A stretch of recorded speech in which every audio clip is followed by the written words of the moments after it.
So, talking about that testimony yesterday, we're talking a large chunk of money that would go away from Columbus City Schools' budget. In the grand scheme of things, what would we see change in the district? So when we think about losing over $45 million in funding from the state, that would cause significant changes. We would feel those changes throughout the entire district, from the classroom to the school building to central office. I'm even thinking about our athletic programs. Lots of our academic, social emotional learning supports, programming that supports preparing students for college and career would be at risk, and it would be a significant loss to the entire organization. And when we talk about using the money that was set aside for the general fund out of that levy, $38 million, that still leaves a $7 million gap. How do we fill that? I think, as Dr. Chapman highlighted, it's people, it's programming. We're here to educate students. Those shortfalls, any shortfall that we experience is going to have a detrimental impact on those classroom programs. One parent I talked with yesterday whose son is on an IEP, he's diagnosed with autism, so he uses those services in Columbus City Schools. Could these students that are given these services through Columbus City Schools, would they be affected by these cuts? I would say that those cuts would be felt throughout our entire community, throughout the entire CCS community, K through 12. We would certainly try to minimize the impact on the classroom, but when you're thinking about the significant gap in funding, we would certainly feel those impacts throughout the entire organization, from the classroom all the way to central office. It would be detrimental to our programming, detrimental to our services that we provide to students. It would really reduce our ability to provide those robust programming and experiences that our students deserve. And some of the other superintendents that spoke with you yesterday talked about some of the cuts that they would have to face. The one in Montgomery County mentioned that they would have to stop providing transportation to extracurriculars. Kids playing sports, their parents would have to take them, or they'd have to drive themselves. With that being said, would you say that Columbus City Schools is in a better situation out of this than some of those smaller districts? I would say absolutely not. Columbus City Schools is we're taking the biggest hit across the state. So when we look at all of the districts in the state, we're losing the most significant amount of funding. Certainly we're a larger district, we have a bigger budget, but $45 million in funding, decrease in funding, that will be a significant hit to our general fund, a significant a significant hit to our operations across the district, and our students and our staff and our families will pay for it. And you're responsible for tens of thousands of kids in the city, and giving them the best education they can get. So what keeps you up at night? These are the kinds of challenges that keep me up at night. Knowing that we've spent the last couple of years working with our community and advocating for additional resources, we're very grateful to the voters and our residents in the city of Columbus for working with us to pass a levy, a general operating levy and a permanent improvement fund levy just over a year ago. Right? And so we were planning to have the funding and the resources that we needed to support our students. And now this legislation really puts us in a very difficult situation. But I'm hopeful. I'm hopeful that our community will show up for us. I'm hopeful that our feedback that we provided to the legislature, they'll receive that feedback and make some changes to the budget. And certainly we'll be able to move forward in a better position. And, you know, as we kind of mentioned yesterday as we talked, that, you know, having to shift this money that was set aside in that levy, the promises that were made there for building maintenance and expanding programs, that this kind of results in broken promises. So if this does carry through, how do you tell the parents, keep your kids in CCS? Go ahead. I think it'll be challenging, right? But we certainly know that there's work that needs to be done. Our responsibility to our students, to our families, is to educate children. We will do that. That's a non-negotiable. That's why we're here, and that's what we'll continue to do. And we'll continue our advocacy efforts, advocating for the resources and a fair share of state funding that our students need and that we need to operate the district. We'll continue that advocacy work, but certainly it will be challenging nonetheless to really move forward with these significant cuts to state funding.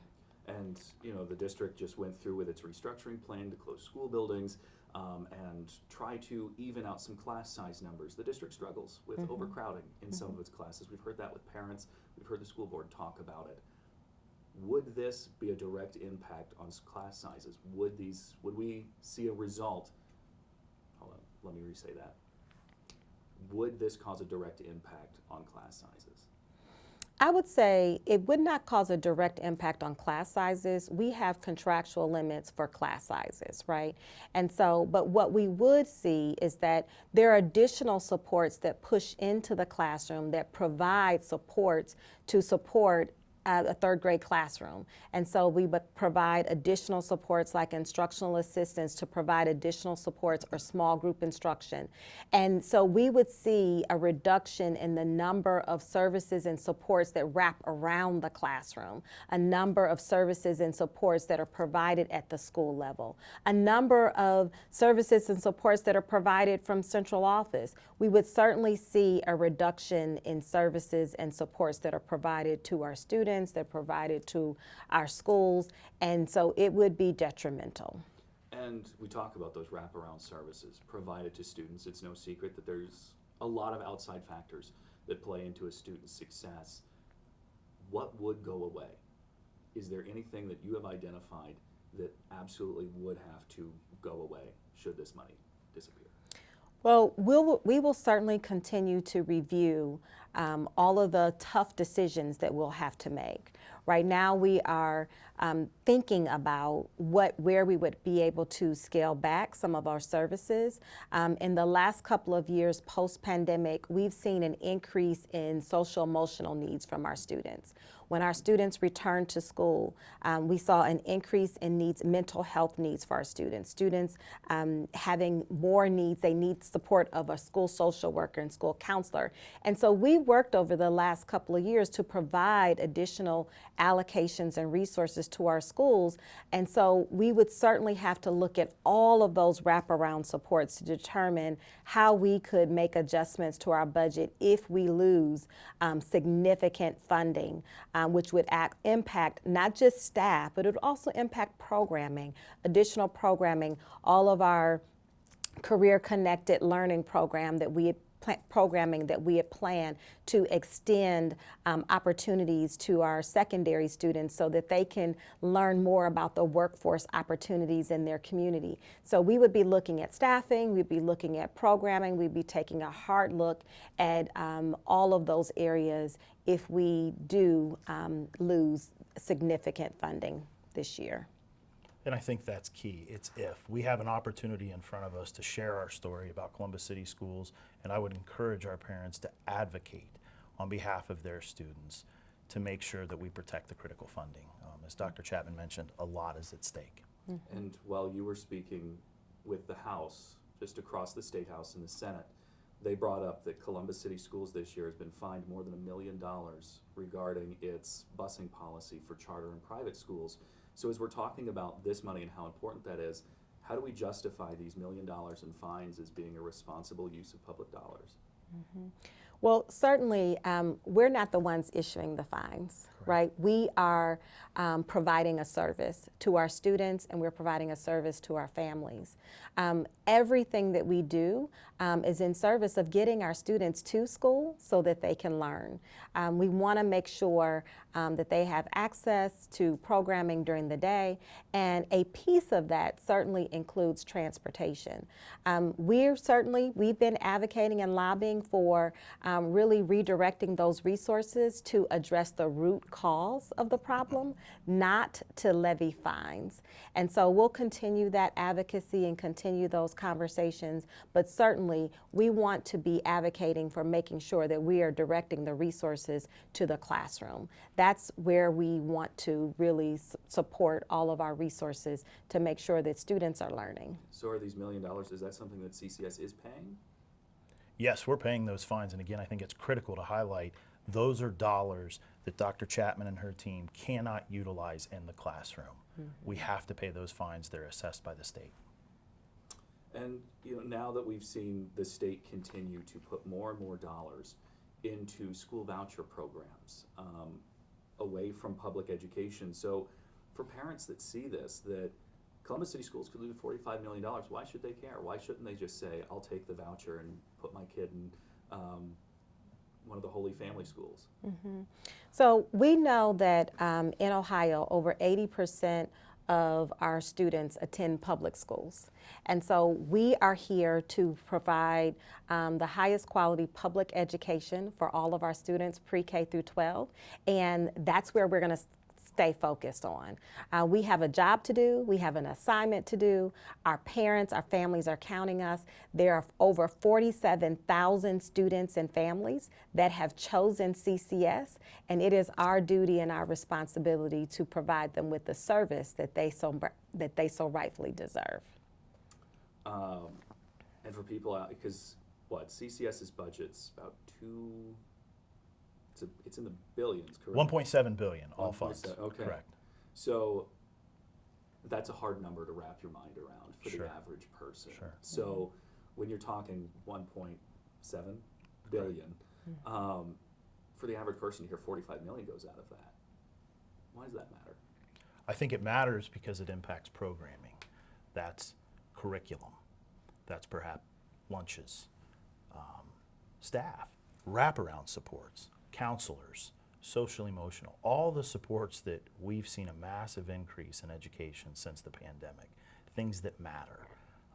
The dollar amount doesn't matter as much as what we're providing the students with that dollar. And I think that's the key. Again, it's student focused. What can we do with those dollars to maximize student achievement? And for the folks who say that, well, I was in school 20 years ago and we didn't have this, why do they need it now? I would say that certainly teaching and learning has changed. Our society has changed. We have evolved.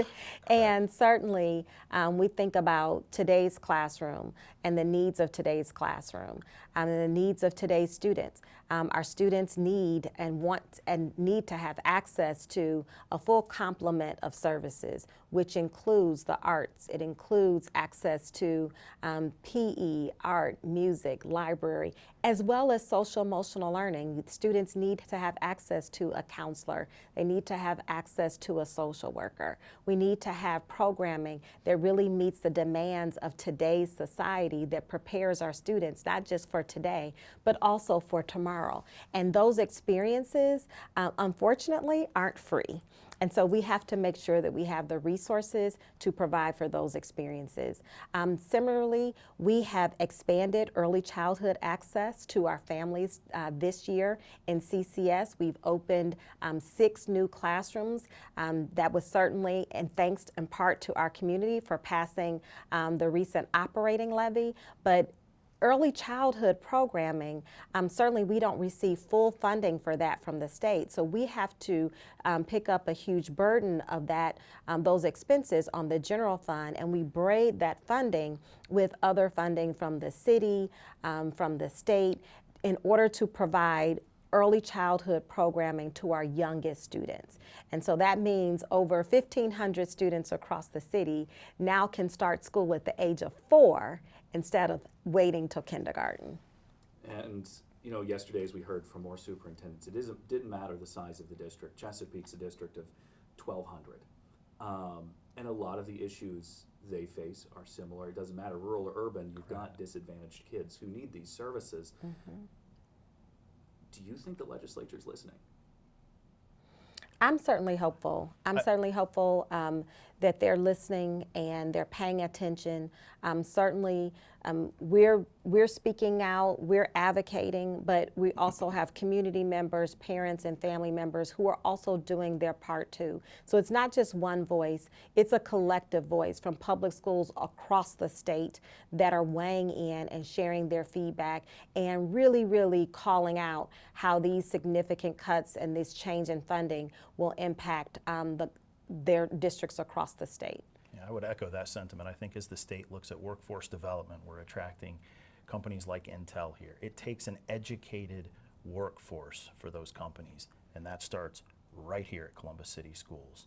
So as the state wants to continue to grow those corporations, they need an educated workforce, so they need to invest in that. And I do believe they understand that. I do believe they're listening to the superintendents around the state, the parents who are advocating on behalf of their children. Why should people believe in Columbus City Schools?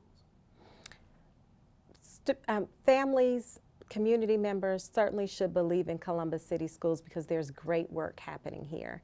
Every day in our classrooms and our school buildings, students are learning, teachers are teaching, our leaders are leading, and we're excited about what's happening in our classrooms today, and we're even more excited about what's happening in our classrooms tomorrow.